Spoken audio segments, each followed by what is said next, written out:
Okay, and yes, after that interview, just to share with a few of you, in the coming weeks, I'll be speaking to my colleagues from Thomson Reuters again to get some more specifics on their work across tier 1, tier 2, and tier 3 of their supply chain when looking to meet that 1.5 degree target. So do keep on the lookout for the email that shares that next interview. But next up, we have another timely and very interesting topic of discussion: embedding risk and resilience into your net zero strategy.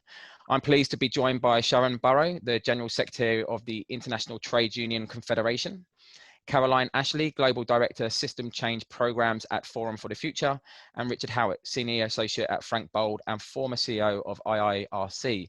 It's a 45-minute discussion. It's live. They're here to answer your questions as well as share some of the excellent work that they're part of. So do get your questions in using the Q&A box just beneath the video stream, just beneath the fold there. But for now, I'd like to hand over Richard, who's going to be chairing the discussion.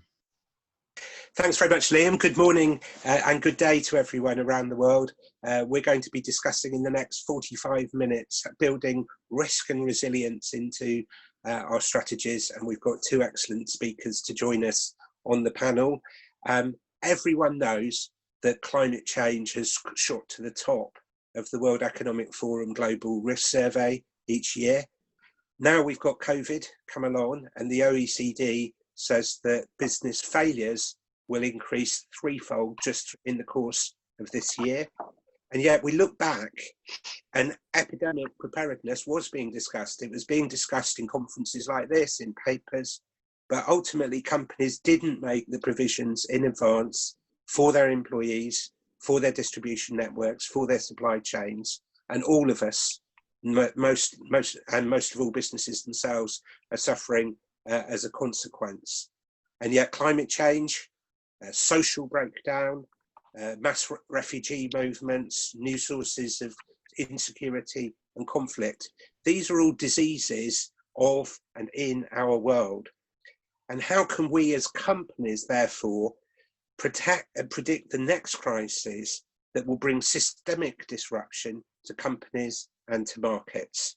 How can we prepare for the next crisis, not the last one? Now, as Liam has said, we've got two excellent speakers. Caroline is Global Director of System Change Programs at Forum for the Future. That's a really interesting job title, Caroline. It's a leading non-profit working on systems change for sustainable development. She's had a 30-year career in and around international development, so is able to address these issues very much with a global perspective. Caroline, how do we build this new quantum leap in risk into our strategies? Great, thanks very much, Richard. It's great to be part of such an energetic discussion today. I really feel the momentum for change. As you've said, the risk of not acting is huge, but I'm not going to address that. I'm happy to come back to that if we want to. It's really how, given a strategy, if companies are moving into their net zero strategy, how do they build in the risk and the resilience? How do they make sure it's future fit, as you said? So we've got the pleasure of assuming companies have got ambition, assuming they've been looking at operationalizing that, assuming they've got a strategy. And I'm going to give some thoughts on, given all that, how do you make it future fit, as you said? I think for one thing is, if you're here today and if your company is focusing on its net zero strategy, well, that's good, because something has survived the shock of COVID. You know, I think we saw from March, April, most companies went down into immediate coping and maybe only had half a person left to be thinking long term about the future. It's so important in whatever shocks come that you've got your day coping teams and you've got your long-term team, however small it has to be in times of crisis, to be continuing to think about the future. So the fact we're here today suggests something is happening. As you said, Richard, future shocks are inevitable. At Forum for the Future, we do look constantly, we're scanning the future for trends and signals of change. It's not all depressing. There are some signals that are good and some that are depressing. So we have to be ready for whatever the future puts at us. So I'm going to sort of pretend I was in charge of my own company's net zero strategy and alert you guys to what I would be looking for to see if it was future fit. So at Forum, we're looking currently at signals of change for what's emerging in terms of trajectories that might come out of the COVID era or might continue as we continue to live with COVID. These are big global trajectories that will take different shape in different places. One of those trajectories is ongoing uncertainty, an unsettled mindset, reticence combined with turbulence. And businesses don't like that. It makes decision making and investment really hard. But I think we have to make sure that our net zero strategies actually can survive that ongoing uncertainty. So that's one element I would build in to be future fit. Another trajectory that we see is a sort of compete and retreat, nation states retreating into nationalism and protectionism. You know, how would that affect my net zero strategy? It would probably make global collaboration that I might be depending on more difficult.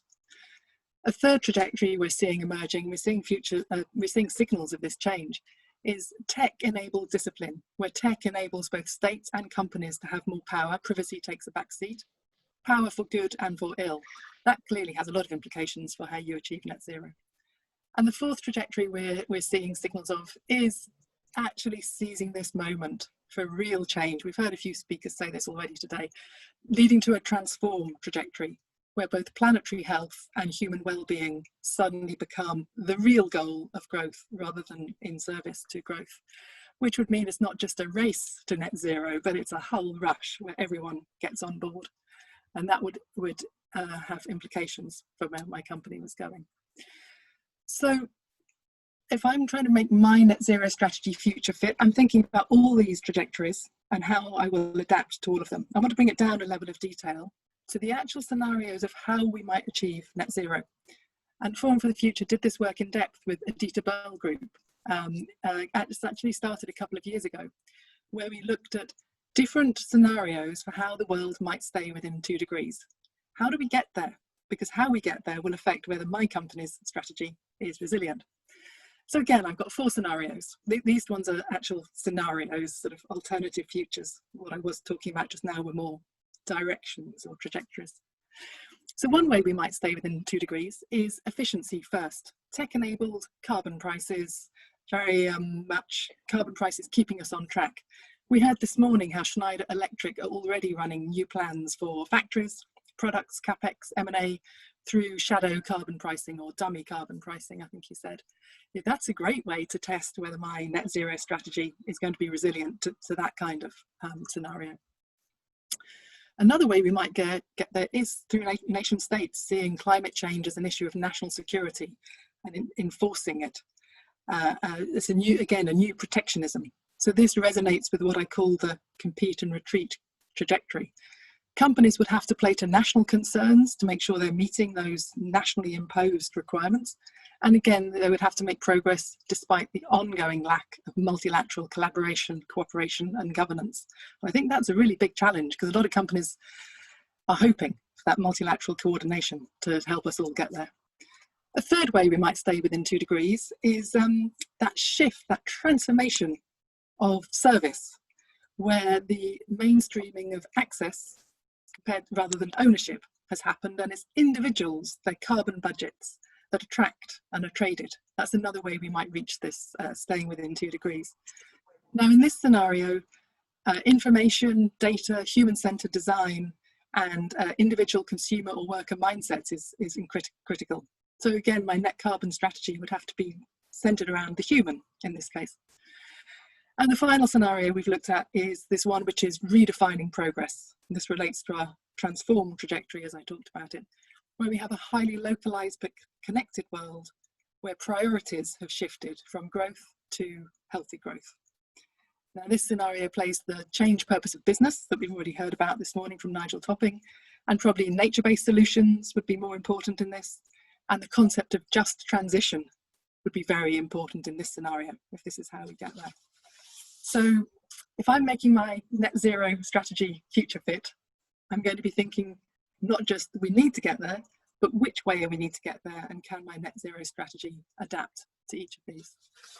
If I have 1 more minute, I'll just touch on 3 risks that I see emerging. Is that all right, Richard? Can we come back to it in the questions? That's fine. I've got 3 risks that I think will emerge, but I'll come back to those. And I'll make sure we cover that in the questions. But great to think of those different scenarios. I know that will have got our audience really thinking about how each of those might apply to them and their company. Thank you very much. Sharan is the world's leading trade unionist. She's been the General Secretary of the International Trade Union Confederation for over 10 years. She campaigns on social justice issues, of course, but also on issues of the environment. And she is a commissioner for the new climate economy. Sharan, you're very welcome. Thank you very much, Richard. And what a great opening, Carolyn. I think you've given us a fabulous frame, and I can't wait to hear the three risks, because I would start by saying everybody has to pay attention to the risks. Don't think if, but when. There will be additional global shocks. We already know, whether it's the climate emergency and extreme weather events, whether it's further global economic shocks, whether it's conflict, whatever it is, civil unrest, anger, because people are in despair, there will be shocks. So what is the risk of that? It's not how you define it, it's how you prepare for both. Now we have COVID-19 recovery, but also resilience, because resilience is the key word. If you don't have a resilient framework for operating your business, I would argue the same for governments. If they're not thinking about resilience for their people, then we are going to face continuously global shocks over the coming decades. So the question is, where do you start? Well, you start by understanding the context. Carolyn's done some of that, but let me put it in worker terms. Then you already had a convergence of crisis. You already had anger and despair because massive inequality, whether it was income, race, gender, has actually shown its ugly head, and people have said, we've had enough. So you saw the eruptions on the streets in many, many countries, in every continent, even before COVID-19. You also had the climate emergency, and of course, you saw the political tensions around that, companies struggling with, how fast and how far they should go in adjusting their business strategy, but increasingly companies committed to net zero and embedding that and just transition in their work plans. And then, of course, you also have the threats and the opportunities of technology. So you put that together, enter COVID-19, and now, of course, we have an economic and a social crisis as well as a health crisis. So it does give us, on the one hand, the absolute necessity of thinking about that future world. And for us, we put that in very simple terms, Richard. It's climate and employment proof your future. So for companies, and indeed we would say for workers, the first thing is to start with transparency and dialogue. Because if you are actually going to do risk analysis, it's got to be on finances. Of course, we have something like $40 trillion of workers' capital invested in the global economy, our pensions. So we want companies to be financially stable, but we also want them to be resilient. And what we found during the crisis is some of our biggest companies that you wouldn't expect have less than 3 months of operating expenses, because not just a just-in-time manufacturing or supply model, it's also a just-in-time cash flow model. And we saw this with the banks in 2008-09. So we really need to make sure going forward that companies think about their resilience to weather shocks, not just for their own, healthy budget bottom line to sustain them, but for workers as well. Because you can't keep having a situation where you can't sustain your workforce over a month, 2 months, 3 months, whatever it is. Most of us have reserves that cover at least 6 months. And so companies have to think like that as well.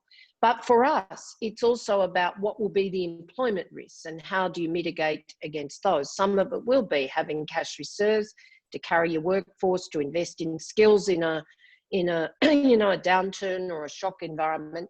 But the other is the way we think about supply chains, and that has to change dramatically because we are seeing a disaster in terms of collapsing supply chains.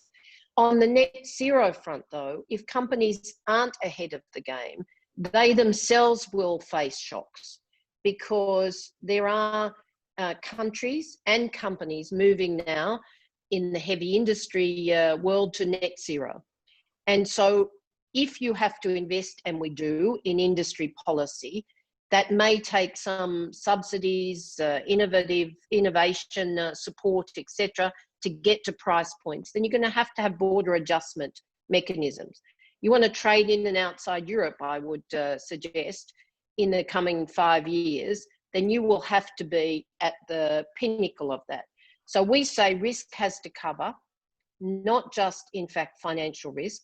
It has to cover environmental risk. What's your contribution? Where are the risks for you not meeting net zero targets? It has to cover your workforce, and how do you transition your workforce with the skills, the support, the income support where necessary. Therefore, what's the operating capacity of your company to weather shocks? I think unless we do this, we will not see a stable and secure base of consumer demand. And already the dual threats of the moment to many companies are shifting technology and therefore changing supply chains. And secondly, of course, you know, the very heart and soul of company operations, and that's demand. So we do need to make sure net zero is embedded with just transition in an employment-rich future, and that requires risk analysis that is actually used to build resilience. Brilliant. Thank you very much to both of you. The obvious first question, and I will come to you, Caroline. If I was to ask you 3 risks that our audience should think about when it comes to looking at their net zero strategy, what would those be? And Sharon, I'm going to ask you the same question. Caroline. Oh, you're so kind. And one of them speaks very much to what Sharon was saying, so I will build on what she was saying. But before I get to that one, obviously one risk is simply not delivering. There are some ambitious commitments being made. We've talked about the importance of leadership, the importance of CEOs, the shocks that come. So one risk is just not delivering, either because the leader moves on or because other priorities come. So we do need constant adaptation built into the strategy, and constant focus from the top and from investors and from consumers. I think we're all aware of that, but you know, greenwashing with some statements is a big risk. The second risk, as Sharon has already said, is exacerbating social inequality. Really is a risk. Rushing for zeroing our carbon without thinking about how people at every level are engaging with that. I see particular risks in offsetting, in carbon markets, in the competition for land, because it's a market that is booming and hasn't yet sort of bedded down into structures, norms, transparency, metrics. So I can see real risks at the bottom of value chains of how that is going to work. I think there are also that we don't address the different transitions with a just transition at the same time. And Sharon's already spoken to this, but we have the COVID transition, which is changing the structure of some economies. We have the AI transition, which is displacing labour. We have the climate mitigation transition as we shift to net zero, and we have the climate adaptation transition as we have to get used to what climate change is and will bring us. Those are 4 transitions, and we have to do all 4 of them in a just way. So I think there are definitely social risks there. The third risk, sorry to say this, but is ambitious enough? I really celebrate the ambition we're hearing today to be net zero. That needs to not just be net zero in companies' own operations, but obviously scope 3 and advocacy for wider change in society. So society is net zero, it has to be ambitious.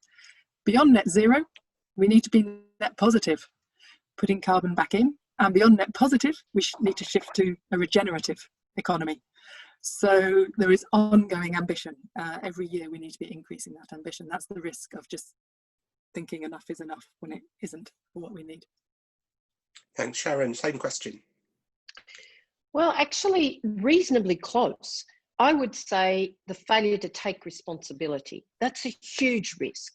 If you think someone else is just going to do this for you, that there will be a fair competition floor set by regulation, that you will indeed be able to be a back runner, then that not only denies a stability for your company going forward and its products, but it actually denies responsibility for your workplace, for your supply chains.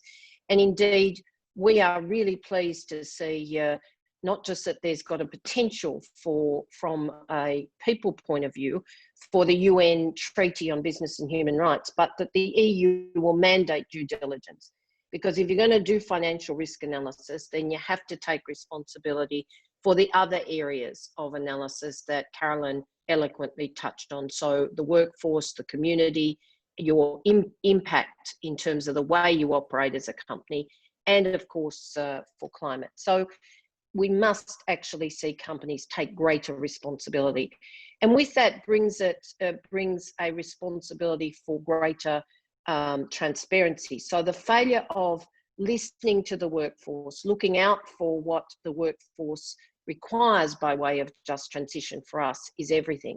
What we say is, you know, due diligence or risk analysis is not about punitive outcomes. It's actually in the first instance about setting up the kind of grievance for remedy, whether it's people, the environment, whatever it is, that allows you to make sure that where you find problems, you deal with them.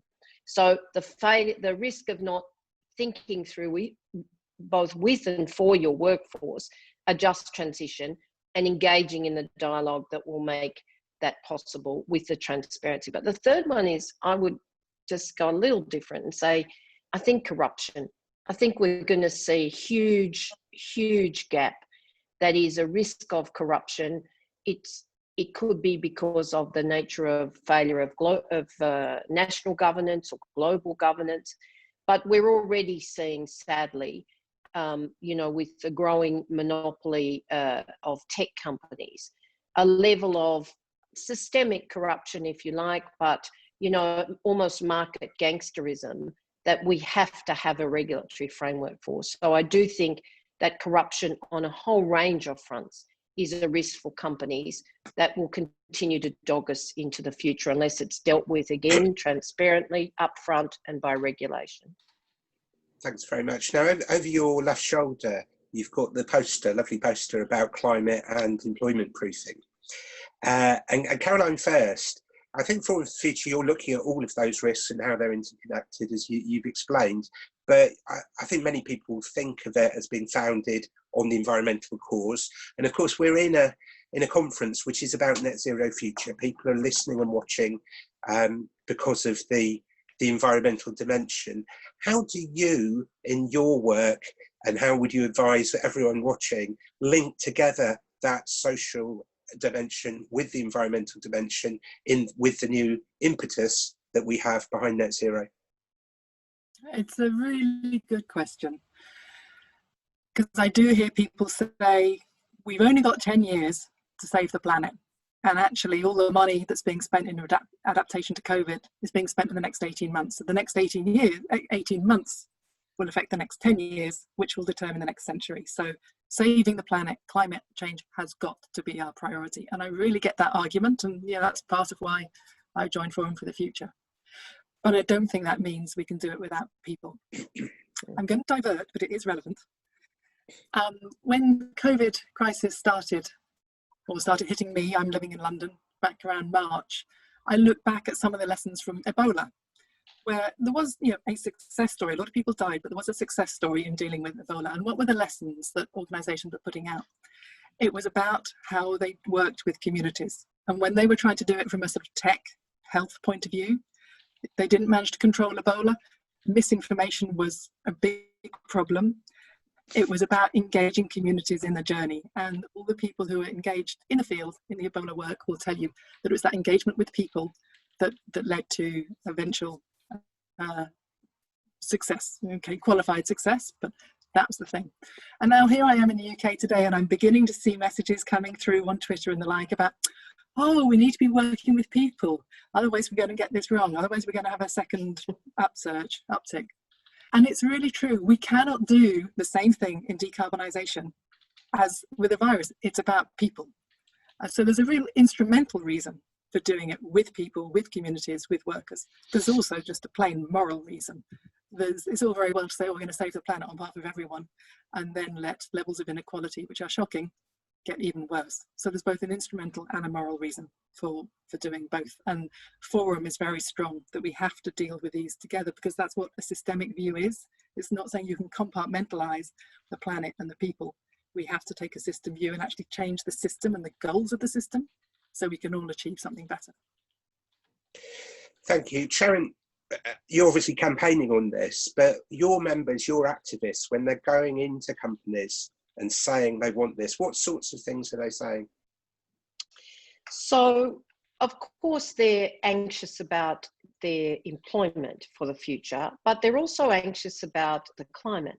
When we do surveys of workers right across the generations, overwhelming majorities say they want action on climate.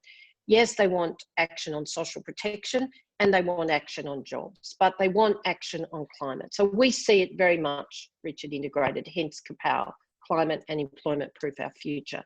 But I also am conscious of something Carolyn raised, that if when we got up from the Paris Agreement, dusted ourselves off, we'd won just transition, then we said, oh my God, what do we do now? So we set up a Just Transition Centre. And if Nigel spoke to you this morning, I'm sure he told you that there's a huge emphasis on transitioning every sector before we get to the COP next year, plans in place, net zero committed to. Well, we actually facilitate roundtables between unions, between their employers, between the industry, because we know that the transition has to happen in every industry. And it's extraordinary because you do then marry the industry with government support, hopefully in many, many countries, and indeed the community, because the workplaces are embedded in the community. And that's the only way we can think to do it. I talk about this as an integrated struggle for the generations. It has to have a stable planet, and we do only have 10 years to stabilise the planet. And Carolyn's right, if we don't get the spend right, which is why our kind of lobbying into the G20, the G7, the IFIs, etc., is let's get the framework for recovery and resilience. For us, that's a new social contract, but it does have investment in jobs, but they must be sustainable jobs. It does have investment in social protection, builds a resilience, but it also has investment in the enabling green infrastructure as well as the social care. That means we're building community resilience as well against a future shock. So absolutely, Richard, Kapow is the only conversation to have. And we're delighted to see employers actually responding really positively from, the major employment groups, but also small employers, small to medium enterprise who live in their community and want to actually get the technology, the support to change their energy mix, their water mix, whatever it is that is of concern to them in their business and for their employees. Thanks. Just a reminder to the audience as well, you can send your questions in via Slido. They're popping up on a screen in front of me, and I'll be pushing some of those in your direction shortly. Probably one or two more from me. Both of you have used the word resilience a lot, and it is obviously key to the debate that we're having, but it's a concept you can't be against. Who's not going to want resilience? The problem, I think, at the heart of it is that we're managing uncertainty. These shocks are coming along that we're sort of aware of, but they're difficult to predict and they're difficult to measure. And it's about how we manage uncertainty in this new era of volatility and shocks that may be at the heart of then what we do in developing our strategies. Would you agree with that, Caroline, or how would you comment on that thought? Yeah, I completely agree. It is the ability to navigate the future, bearing in mind that uncertainty is going to be there and going to be increasingly there, is what we were talking about. Previously, I worked at Oxfam, and Oxfam has a really useful definition of resilience. Apologies to anyone if this is their definition as well, but this is what I learned at Oxfam. Resilience is the capacity to cope with shocks, get better, to adapt, to shift, say, from your current maze to a more drought tolerant or resistant maze, and to transform. Change your business from selling VHS cassettes to whatever the tech-enabled alternative is, to cope, to adapt, and to transform. And resilience, you have to have all three. And then the second question is resilience of who? It's not just resilience of the business. It's not even just resilience of the value chain. It's resilience of the people all the way through that value chain and the societies. So I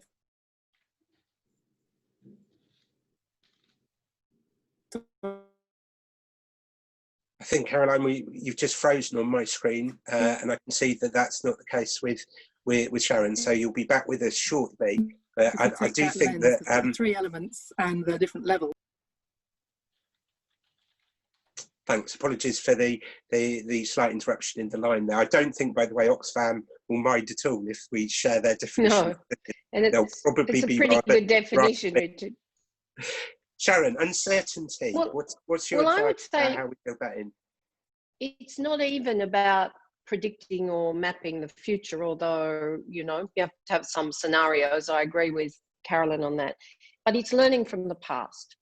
If you think about why does the trade union movement demand a new social contract, it's because we saw our best institutions internationally, you know, born out of crisis, 2 world wars and the Great Depression, the ILO, and indeed reinforced with a Declaration of Philadelphia in 1944, said you have to have a social base, a social justice base with global rules of the game to give people a confidence that they have security for the future. And for, you know, 40, 50 years that worked. But in the 80s, hyperglobalization switched the game to short-term profits, you know, kind of changing a product base every 6 months, looking at, you know, how you kind of shifted to maximize profits. Currently, we have the 1%. That, of course, has created social unrest. And so how do you include people in a resilience frame that gives them security, that they're not going to be cast aside? And Carolyn said a lot about this in terms of, you know, how you work with community in net zero. But I would say we have to shift from short-termism, because that's the disease at the heart of all of this. There are some things that will be short-term, but shift from short-term thinking, short-term financing, short-term view of about how you manage debt, about how the ratings agents and the bond markets see government debt or corporate debt, if it's indeed investing in a more resilient future. So we have to learn from the past and say, well, what's the inclusion frame and how do you shift from medium to long-termism? Now, we've practiced patient capital lecturing of our investment, our pension fund investors for years. They don't always listen, but we've said we want to make smaller amounts of money in a more stable world over the long term to secure workers' environments. We want to do some good along the way. And indeed, some of that shifting, not enough, but some of it is. Now we're saying patient debt. The EU's just opened the door to that, both for support of companies, but support of countries and their business and workers, because business continuity must include also job guarantees, wage guarantees, social protection, etc. And, you know, there's a window of opportunity now to look not so long term, but medium term, around 10 years capacity to pay back finally. Now we need to see that from the IFIs as well, where they say to governments, liquidity space is important. We're going to drop all the attacks on workers that come through austerity or communities. Instead, we're going to say the only conditionality is you actually investing in the vital SDG related areas for your country that will build both a new social contract and resilience.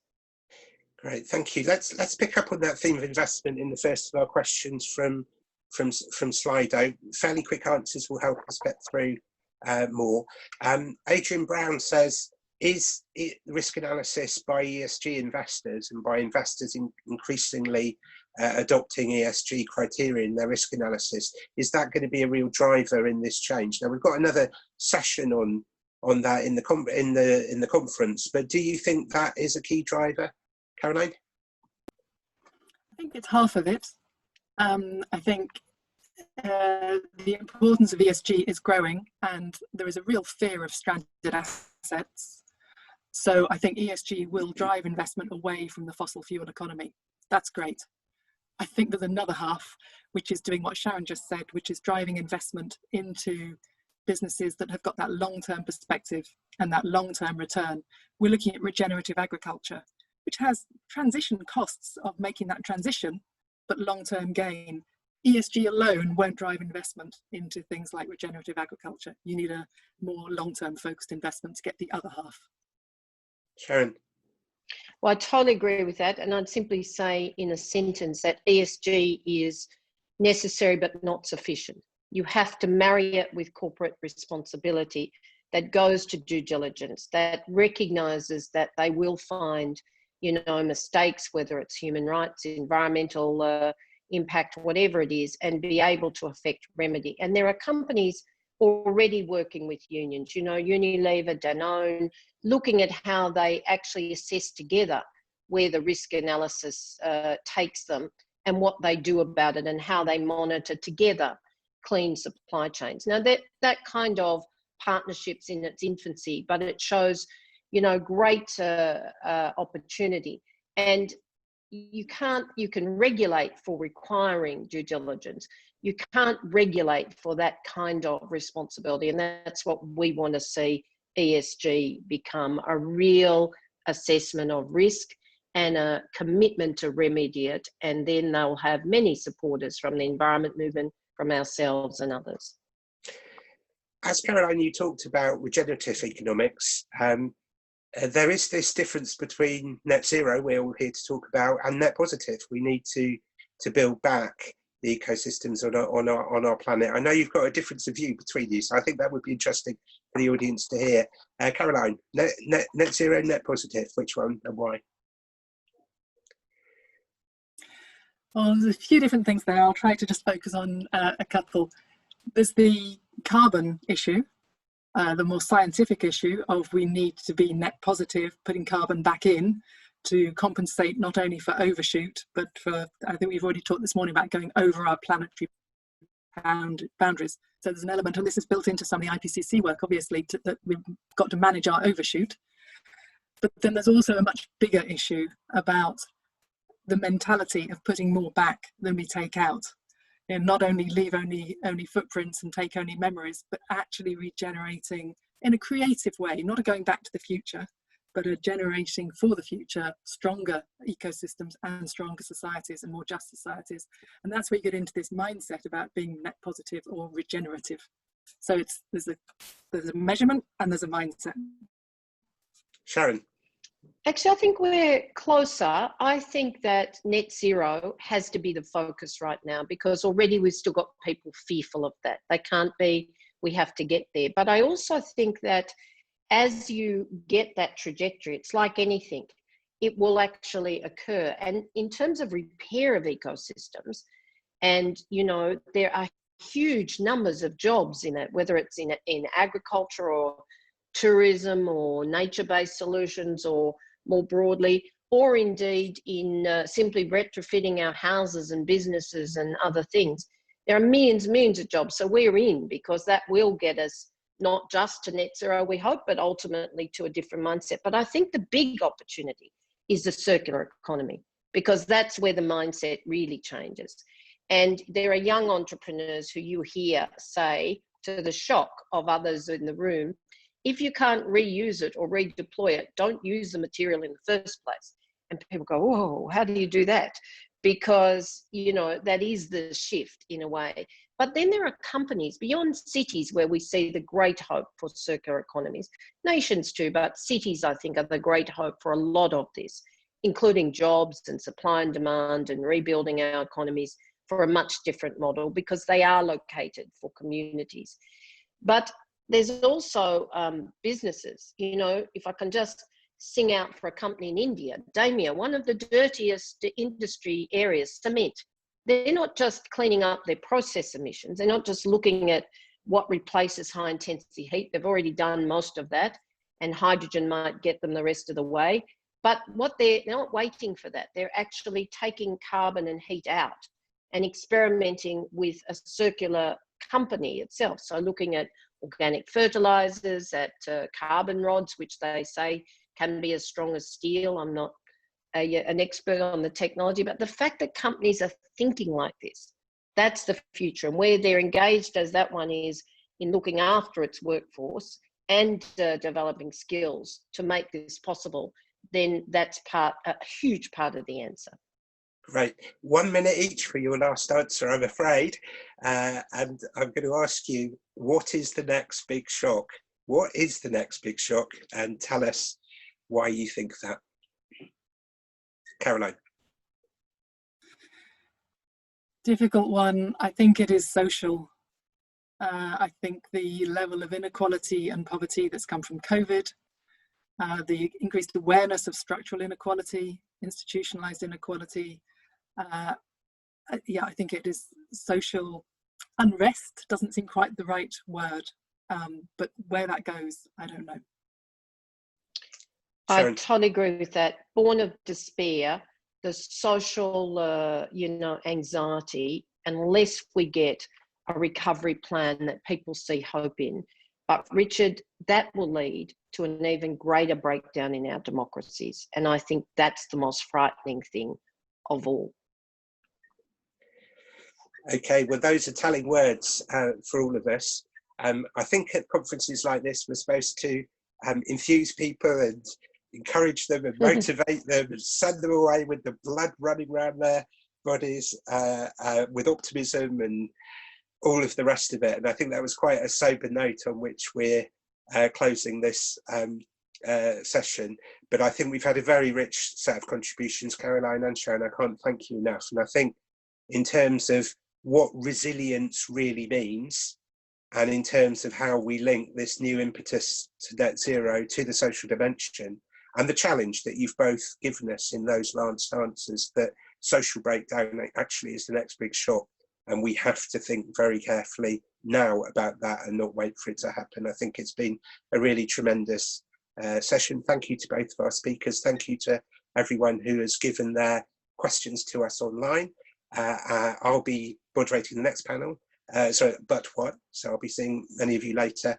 But on that, I am happy to hand back to Liam. Thank you. Thank you, Caroline. Thank you, Sharan, and thank you, Richard.